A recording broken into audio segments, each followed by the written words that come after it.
इस बबल का साइज मुझे बहुत हैरान कर रहा है।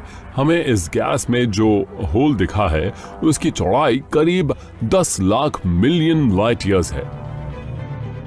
जिस बल्ब से ये कैविटी बनी होगी वो बहुत ज्यादा पावरफुल रहा होगा। इसके बारे में कई आइडियाज हैं, पर सिर्फ एक है जो इसे एक्सप्लेन कर सकता है कि ये एक सुपरमैसिव ब्लैक होल है। एक सुपरमैसिव ब्लैक होल जो अचानक बहुत लालची हो गया। इस तरह के एनर्जेटिक इवेंट के लिए ब्लैक होल को फीडिंग की जरूरत होती है, वो भी 1 मील नहीं बल्कि हजारों मील्स, वो भी एक साथ एक वक्त पर। आप कह सकते हैं उसे इंटरगैलेक्टिक बफे की जरूरत है। शायद अतीत में इस ब्लैक होल में जो भी मटेरियल गिरता जा रहा था ये उसे निगलता जा रहा होगा। ये बहुत ज्यादा गर्म हो गया और ये जेट्स में बहुत ज्यादा मटेरियल को बाहर की तरफ शूट करने लगा, जो डिस्क के पोल से बाहर आया और वो तेजी से गैस को चीरते हुए गया, जिससे कि ये एक बड़ी कैविटी बन गई। उस विशाल कॉस्मिक बल्ब से सुपरमैसिव ब्लैक होल का खाना उससे बहुत दूर चला गया और उसका बफे वहीं पर समाप्त हो गया, जिससे उसकी ग्रोथ भी रुक गई। अगर एक इंटरमीडिएट मास ब्लैक होल इतना लालच करता तो उसका भी यही हाल होता। ये वजन बढ़ाने और सुपरमैसिव बनने का सही तरीका नहीं है। ये वो तरीका नहीं है जिससे कि अर्ली सुपरमैसिव ब्लैक होल्स इतने बड़े साइज के हो गए। क्या और कोई तरीका है जिससे supermassive black holes early universe में बिना ओवर ईटिंग किए बने थे? शायद ब्लैक होल्स आपस में टकराकर बहुत बड़े साइज के बन गए। नवंबर 2018 में जब एस्ट्रोनॉमर्स पास की सैकड़ों गैलेक्सीज को इंफ्रारेड लाइट से स्कैन कर रहे थे, तब उन्हें कुछ अविश्वसनीय दिखा। कुछ गैलेक्सीज में सिर्फ एक नहीं बल्कि 2 सुपरमैसिव ब्लैक होल थे। क्या ब्लैक होल्स की इन जोड़ियों से यूनिवर्स के शुरुआती दौर में उनके इतनी जल्दी बड़े हो जाने का रहस्य सुलझ सकता है?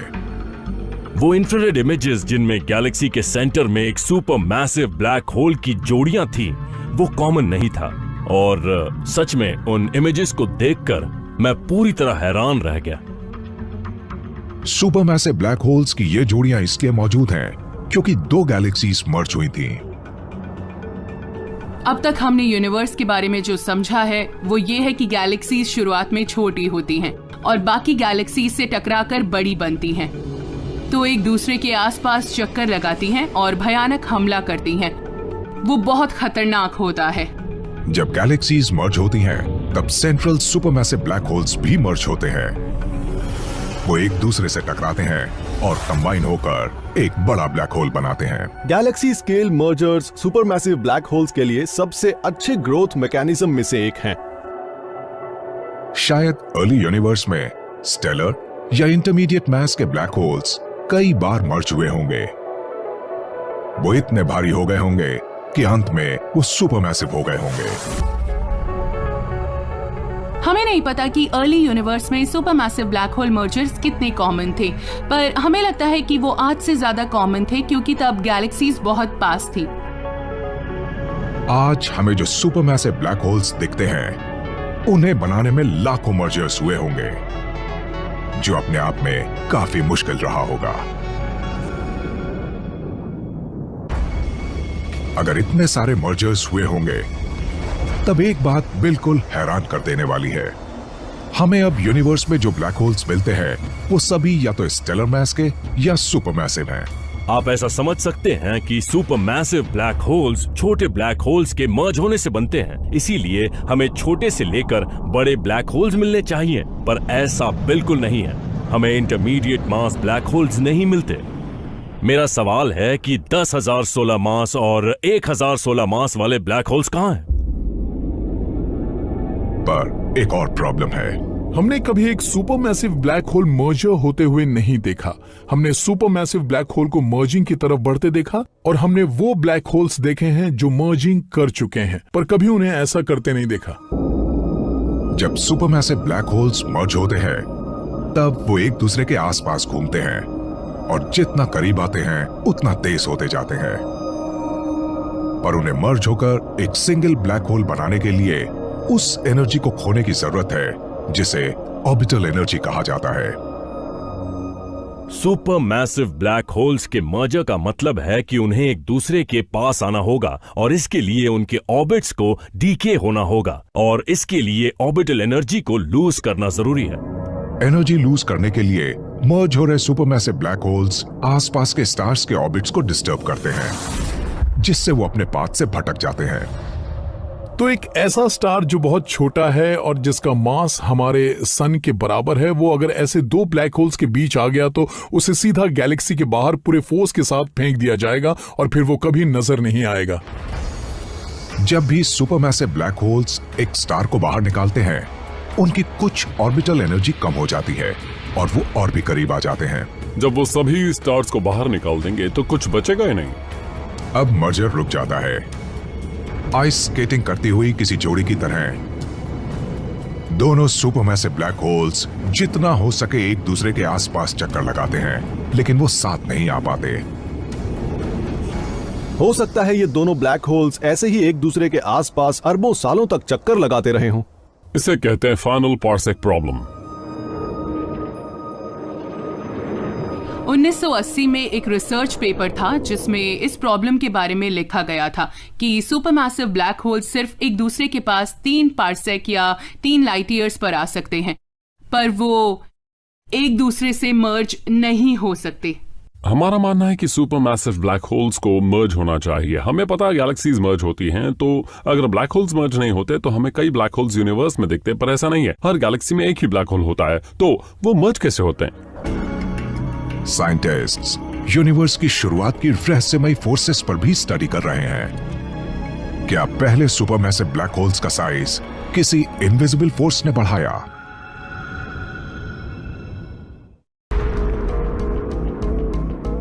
कॉस्मोलॉजी की सबसे बड़ी मिस्ट्रीज में से एक है कि पहले सुपरमैसिव ब्लैक होल्स इतनी जल्दी इतने बड़े कैसे बन गए।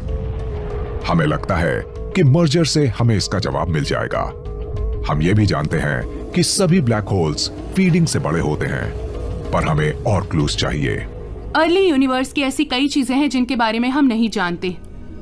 हम यूनिवर्स में जितनी गहराई में जाते हैं हमें वो उतना ही अलग लगने लगता है, और ये अपने आप में बहुत इंटरेस्टिंग भी है क्योंकि अब आपको फिजिक्स की मदद से इन अजीब ऑब्जर्वेशंस को एक्सप्लेन करने की कोई भी जरूरत नहीं है। अर्ली यूनिवर्स के तेजी से बढ़ने वाले सुपरमैसिव ब्लैक होल्स को समझने के लिए फिजिसिस्ट्स को अब कहीं और भी ध्यान लगाना होगा। उन्हें मैग्नेटिक फील्ड्स को समझना होगा। मैग्नेटिक फील्ड्स असल में बहुत कॉम्प्लेक्स होती हैं, उन्हें कैलकुलेट करना टफ है, उन्हें समझना बहुत मुश्किल है। एस्ट्रोनॉमर्स इस टॉपिक को अक्सर अवॉइड करते हैं। हमें पता है वो एग्जिस्ट करती हैं, पर हम उनके बारे में बात नहीं करते। अभी हाल ही में लोगों ने गैलेक्सी फॉर्मेशन के मॉडल्स में मैग्नेटिक फील्ड्स को शामिल करना शुरू किया है, और हो सकता है कि इन मैग्नेटिक फील्ड्स के प्रभाव से ही ये सुपरमैसिव ब्लैक होल्स बन गए हों। ये जानने के लिए कि मैग्नेटिक फील्ड्स ने किस तरह अर्ली सुपरमैसिव ब्लैक होल्स पर प्रभाव डाला, हमें इसे शुरू से समझना होगा। बिग बैंग के तुरंत बाद फर्स्ट पार्टिकल्स बने, ठंडे हुए और इलेक्ट्रिकली चार्ज्ड हो गए। तब सब कुछ बहुत अलग था, आज के मुकाबले तो बहुत ही अलग था। पार्टिकल्स तेजी से घूम रहे थे, सब कुछ चार्ज्ड था, वो एक बहुत ही अलग माहौल था। तब कोई स्टार्स नहीं थे, ना ही एटम्स थे, पर कुछ साइंटिस्ट्स का मानना है कि उन मूविंग चार्ज्ड पार्टिकल्स से पहली मैग्नेटिक फील्ड्स बनी थी। यूनिवर्स की शुरुआत में मैग्नेटिक फील्ड्स हर जगह थी।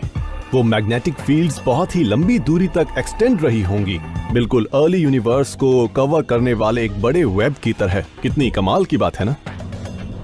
धीरे धीरे एटम्स बने और गैस के क्लाउड्स में बदल गए। इनसे पहली गैलेक्सीज बनी और उनके सुपरमैसिव ब्लैक होल्स बने। अब इस दौरान मैग्नेटिक फील्ड्स बदल गईं। वो इन नई गैलेक्सीज के आसपास ही सिमट गईं। पर कैसे, ये हमें नहीं पता। मैग्नेटिक फील्ड्स को प्रेडिक्ट कर पाना बहुत ही मुश्किल होता है। उनके लिए बहुत ही मुश्किल कैलकुलेशन करने होते हैं, जो हमने अभी सिर्फ करने शुरू ही किए हैं। 2017 में साइंटिस्ट्स ने एक क्रांतिकारी कंप्यूटर मॉडल बनाया जो समय के साथ बदलते मैग्नेटिज्म को सिमुलेट करता है। उसकी इमेजेस में मैग्नेटिक फोर्सेस की लाइंस हैं जो स्पेस में बहुत ज्यादा फोकस्ड और स्ट्रॉन्ग हैं। कुछ एस्ट्रोनॉमर्स का मानना है कि मैग्नेटिक फील्ड लाइंस से अर्ली गैलेक्सीज और उनके बीचों बीच सुपरमैसिव ब्लैक होल्स बने होंगे। मैग्नेटिक फील्ड्स मटेरियल को स्पेस में पुश कर सकती हैं, तो एक पॉसिबिलिटी ये है कि मैग्नेटिक फील्ड्स मटेरियल को एक ब्लैक होल की तरफ पुश करती होंगी और वो इसकी वजह से ग्रो करने लगता है। और स्पेस की यही बात मुझे सबसे ज्यादा दिलचस्प लगती है। आज हम जानते हैं कि प्लैनेट्स के आसपास मैग्नेटिक फील्ड्स डस्ट पार्टिकल्स को दूर रखने का काम करती हैं। एक बहुत बड़े स्केल पर मैटर को अर्ली यूनिवर्स में गैलेक्सी के सेंटर तक पहुंचाया गया होगा।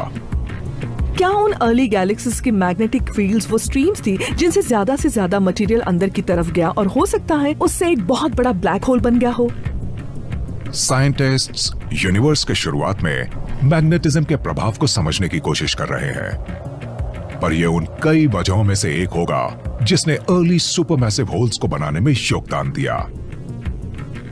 हमारे पास कई थियोरीज हैं कि सुपरमैसिव ब्लैक होल्स आखिर किस तरह से बने होंगे, लेकिन जब तक हम उन्हें खुद बनते हुए नहीं देख लेते तब तक हम ये नहीं कह सकते कि कौन सी थ्योरी इस बात को साबित करती है।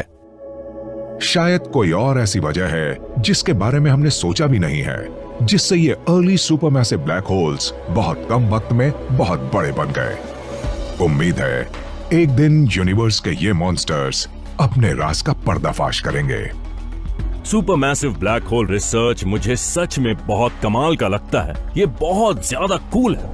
ये एक्सप्लेन करना जरूरी है कि ये अर्ली सुपरमैसिव ब्लैक होल्स कैसे बने थे, तभी हम ये समझ सकते हैं कि हमारा यूनिवर्स काम कैसे करता है। Supermassive black holes cosmic change के इंजन्स हैं। वो मैटर का एक बहुत बड़ा सेंटर है और क्योंकि वो इतने बड़े हैं इसलिए उनसे गैलेक्सीज का एवोल्यूशन हो सकता है। ये फिजिक्स की मिस्ट्रीज में वो मास्टर की है जिसे अब तक सुलझाया नहीं जा सका है। हमारे पास यहाँ एक मौका है कि हम सुपर मैसिव ब्लैक होल को अच्छे से समझ सकें, ताकि हम ये समझ सकें हमारी गैलेक्सीज कैसे फॉर्म हुई, ये स्टार्स कैसे बने जैसे कि सन, और हमारी लाइफ कैसे बनी।